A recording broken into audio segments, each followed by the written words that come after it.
அனைவருக்கும் வணக்கம்.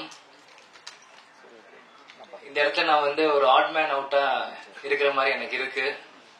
ஏன்னா மாமாவும் சரி ப்ரொடியூசரா இருந்து அரசியல் வந்திருக்காங்க, அம்மாவும் சரி சின்ன வயசுல இருந்து சின்ன வயசுல கல்யாணத்து ஆரம்பத்துல இருந்து அப்பாவோட பல கதைகள் கேட்டிருக்காங்க, எல்லாத்தையும் இருந்து அரசியலுக்கு வந்தாங்க.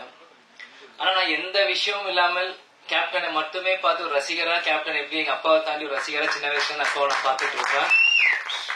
இந்த வாட்டி என்னை ஒரு சினிமா மேடைக்கு கூப்பிட்டு பேச வைக்கும் உண்மையிலேயே எனக்கு கொஞ்சம் வெக்கமா இருக்கு, ஷையா இருக்கு. நீங்க இங்க இருக்கணுமா நானு அப்படின்னு எனக்கு இருக்கு. இருந்தாலும் சண்முக பாண்டியன் ஒரு அண்ணன் இருக்கிறதுனால அப்பா எப்பயுமே சொல்லுவார், அண்ணன் தம்பிக்கு எப்பயும் ஒற்றுமையா இருக்கணும்ட்டு. எங்க அப்பாவோட வார்த்தைக்கு மதித்து அதனால இன்னைக்கு என் தம்பிக்கு ஒரு சப்போர்ட்டா இருக்கணும்னு இத வந்திருக்கேன். படைத்தலைவன் படம் ஆரம்பத்துல இருந்து கதை கேட்கறதுல இருந்து நம்ம பார்த்திபன் சார் ஆகட்டும், அன்பு சார் ஆகட்டும், எல்லாரும் கதை சொல்றதுல இருந்து நானும் தம்பியும் இந்த கதைகள் கேட்டிருக்கோம். உண்மையிலேயே ஒரு நல்ல படம், நல்ல கதை. படைத்தலைவன் நிச்சயம் எல்லாரும் சொல்ற மாதிரி தமிழ் சினிமாவில ஒரு மிகப்பெரிய ஒரு ஆக்ஷன் ஹீரோவை இன்ட்ரோடியூஸ் பண்ற ஒரு படமாக படைத்தலைவன் இருக்கும். ஏன் இதை சொல்றேன்னா, யாரு எப்படி சொல்லுவாங்க எனக்கு தெரியல. நான் எப்பயுமே சொல்லுவேன் எல்லா மேடையிலும், எங்க அப்பாவோட ஃபர்ஸ்ட் ஃபேன் நான் தான். அப்படின்னா தான் கேப்டன் பிரபாகர் அப்ப இருக்கும், இந்த விஜய பிரபாகர் பிறந்தேன். அதனால எப்பயுமே நான் ஃபர்ஸ்ட் ரசிகர் அப்பாவுக்கு நான் தான் சொல்லுவேன். அதே மாதிரி ஷம்முக்கும் ஒரு ஃபர்ஸ்ட் ரசிகராக நான் தான் சொல்லுவேன். ஏன்னா அவன் பண்ண சகாப்தமா இருக்கட்டும், மதுரை வீரனா இருக்கட்டும், இப்ப பண்ண படைத்தலைவனா இருக்கட்டும், நெக்ஸ்ட் வர கொம்பு சீவியா இருக்கட்டும், எத்தனையோ படங்கள் பண்ணாலுமே அந்த சகாப்தம் படம் பண்ணும்போது மலேசியால ஒரு ஷூட்டிங் ஷூட் பண்ணும்போது 100 ஃபீட்ல இருந்து ஆக்ஷன் நாங்க கேப்டன் இல்ல டூப்லாம் போடலாமா என்னன்னு கேட்டுட்டு இருக்காரு. இவர் ஜம்ப் பண்ணிட்டான் மேல இருந்து, எந்த பயமும் இல்லாம ஒரு 19 வயசு பையனா இருக்கும்போது எந்த ஒரு விஷயமும் இல்லாம அங்க இருந்து ஜம்ப் பண்ணிட்டாப்ல. சோ அப்ப அப்பாவுக்கே பயம் வந்துருச்சு. என்ன நீ பார்த்து குதிச்சிட்ட, நான் டூப் போடலாம், ஏதாச்சும் ரோப் கட்டலாம், நீ பார்த்து தைரியமா குதிச்சிட்ட அப்படின்னும் போது ஷமு சொன்னாப்ல, கருப்பனையில பார்த்த ஹெலிகாப்டர் நீங்க ரோப்பே இல்லாம தொங்கிட்டு வந்தீங்களே,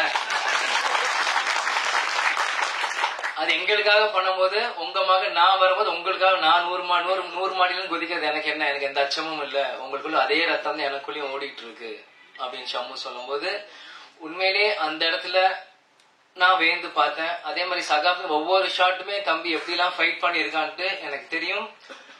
கேப்டன் எங்கேயும் போல, அவர் படத்துல நீங்க பாருங்க, கேப்டன் திரையில தெரிவார்.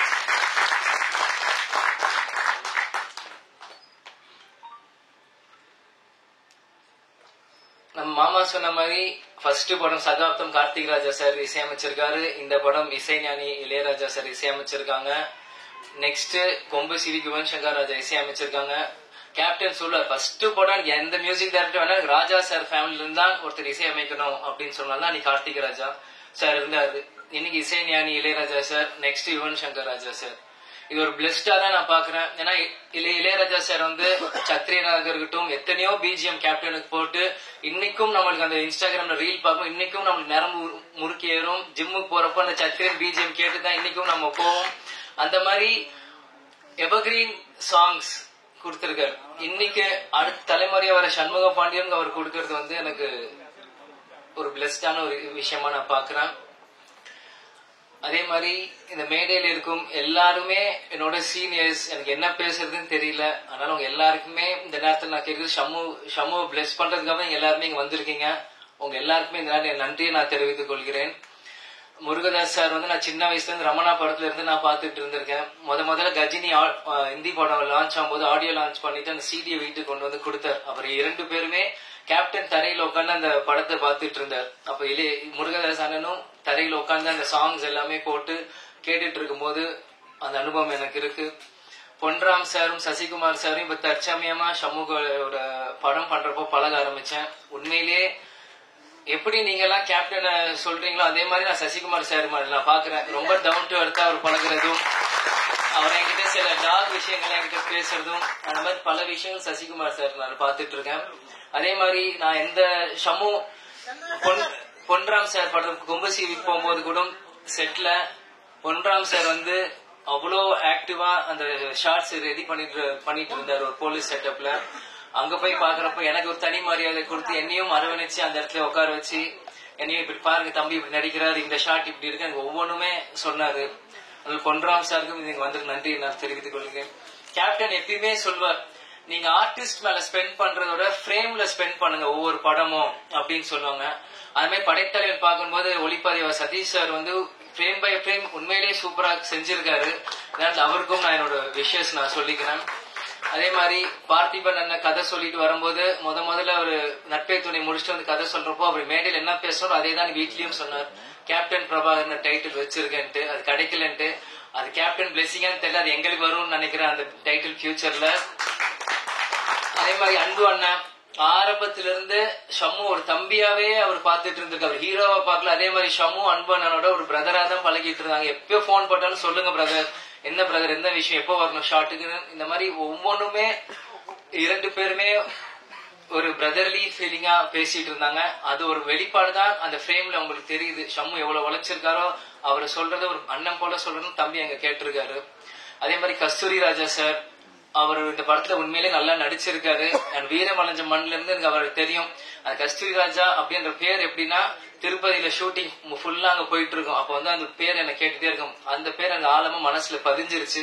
பிறகு தனுஷாரும் செல்வராகவன் அண்ணனும் வரும்போது கஸ்தூரி ராஜாவோட அப்பா அப்படின்னு வரும்போது இன்னைக்கு அவரு ஷம்மு கூட நடிக்கிறப்போ அதுவும் ஒரு பெருமையான விஷயமா அதை நான் கருதுறேன். ஃபைனலா ஹீரோயின் என்னை பிரபா அண்ணான்ட்டீங்க, எனக்கு ஒன்னும் அவ்வளவு வயசு இல்ல.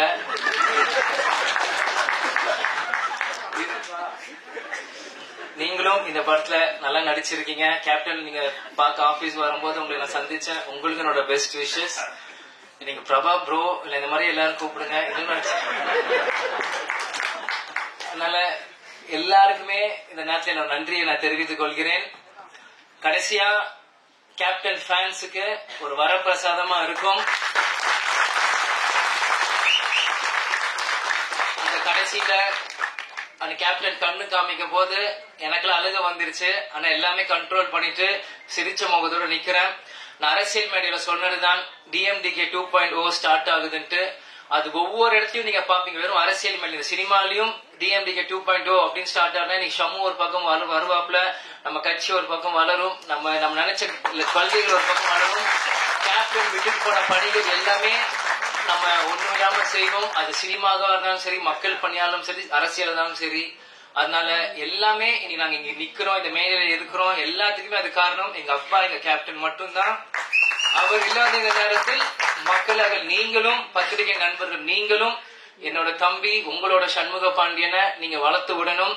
அரசியல் மேல முதல்ல கேப்டன் வந்து போ அப்படின்னு சொன்னாரு. அப்ப வந்து என்னோட தொண்டர்களும் ரசிகரும் கூட இருக்க தைரியமா போன்னு சொன்னாரு. அதே மாதிரி இன்னைக்கு சினிமா உலகத்துல சண்முக பாண்டியன் வரப்போ மக்களும் பத்திரிகை நண்பர்களும் டெக்னீஷியன்ஸ் கூட நம்பிக்கையில இன்னைக்கு சண்முக பாண்டியன் உங்களுக்கு முன்னாடி நாங்க அமைச்சிருக்கோம். நாங்க எந்த பிலிம் எந்த ஷூட்டிங் நாங்கள வரமாட்டோம், உங்களை நம்பி அமைச்சிட்டோம். இனி அவர் உங்க ஹீரோ. கேப்டன் எங்க சொத்து இல்ல, பொது சொத்து. அந்த பொது சொத்தோட வாரிசு சண்முக பாண்டியனும் உங்க சொத்து. அதனால சண்முக பாண்டியன் மிகப்பெரிய ஹீரோ ஆக்குறது எங்க ஆசையை தாண்டி கேப்டனோட ஆசை. கேப்டனோட ஆசை என்னமோ அது உங்களோட கிட்ட நான் கொடுக்கறேன். அதனால நிச்சயம் சண்முக பாண்டியன் மிகப்பெரிய ஹீரோவா வரணும். நீங்க கொடுப்பீங்கன்னு நம்புறேன். கேட்பது என் உரிமை, கொடுப்பது உங்கள் கடமை. திரும்பியும் சொல்றேன், சண்முக பாண்டியன் மிகப்பெரிய ஹீரோவா வரணும். கேட்பது என் உரிமை, கொடுப்பது உங்கள் கடமை. அதே மாதிரி MC கவிதா காவியா அவங்களுக்கும் இந்த நேரத்தில் எனக்காக ஒரு இன்ட்ரோடக்ஷன் கொடுத்து எனக்கு ஒரு வரவேற்பு கொடுத்தாங்க. பல இடத்துல அவங்க ஸ்டார்ட் பண்ணும்போது நிறைய பேர் வந்து அவங்களை ஸ்டாப் பண்ணிடுவாங்க. பட் எனக்காக அவங்க நேரத்தை செலவு செஞ்சு எனக்காக ஒரு இன்ட்ரோடக்ஷன் கொடுத்தது அவங்களுக்கும் இந்த நேரத்தில் நான் நன்றியை தெரிவித்துக் கொண்டு விடைபெறுகிறேன். நன்றி, வணக்கம். Thank you Prabha bro. நீங்க சொன்ன மாதிரி